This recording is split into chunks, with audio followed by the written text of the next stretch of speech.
L'édito politique sur Europe 1 avec Le Figaro. Bonjour Vincent Trémollet-de-Villers. Bonjour Dimitri, bonjour Anissa, bonjour à tous. Vincent, à l'heure où l'on se parle, c'est Donald Trump qui fait la course en tête aux États-Unis. Vous qui suivez la politique française, Vincent, quel regard portez-vous sur ce moment politique ?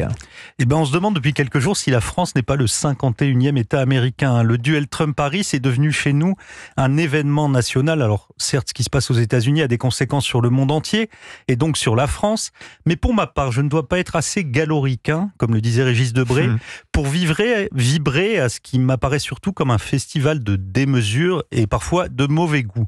La Grèce, qui a inventé la démocratie, s'est fondée sur le consentement à la limite et à la mesure. Les États-Unis, en campagne électorale, n'ont consenti à aucune limite. Pas de limite financière, plus de 10 milliards de dollars dépensés, pas plus de retenue dans l'utilisation jusqu'à la nausée des images et des réseaux sociaux, encore moins de limite dans l'invective, puisque Trump, selon les démocrates, est un fasciste et Harris, selon les républicains, une sorte d'antéchrist.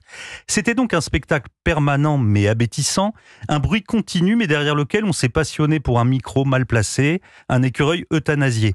Cette campagne a fait la preuve que le vide peut être bête et méchant, puisque Trump y a quand même subi 2 tentatives d'assassinat.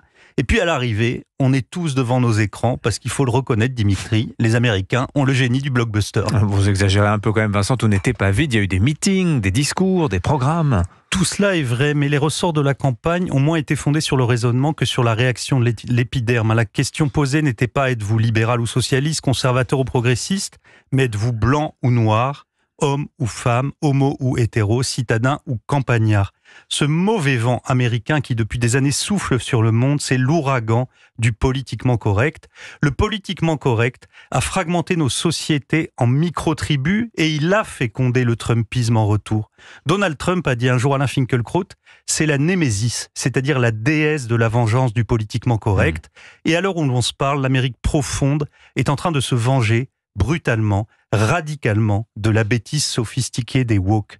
Trumpisme et wokisme sont des forces négatives qui se repoussent mutuellement. Ce manichéisme qui sépare le monde en 2 réalités parallèles fragilise en profondeur la démocratie américaine. Mais si j'ai bien compris, Vincent, vous ne souhaitez pas que la politique française ressemble à la politique américaine. Mais en fait, c'est déjà le cas. Mélenchon fait du Trump dans la forme et du woke dans le fond.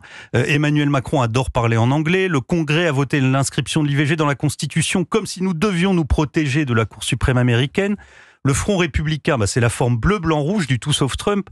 Et on voit ce matin que le barrage pour seul programme, c'est quand même assez fragile. Même les partis nationalistes n'échappent pas à cette mode yankee.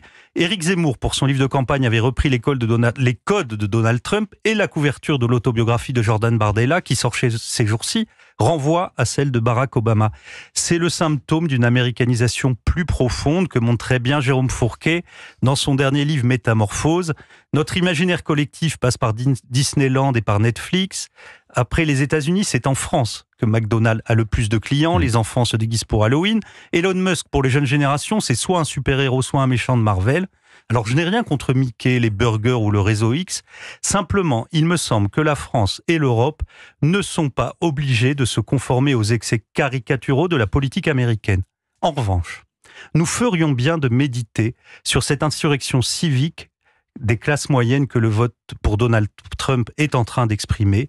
Plus nous refuserons de la voir chez nous, plus le réveil sera brutal. L'édito politique sur Europe 1. Merci Vincent Trémollet-de-Villers.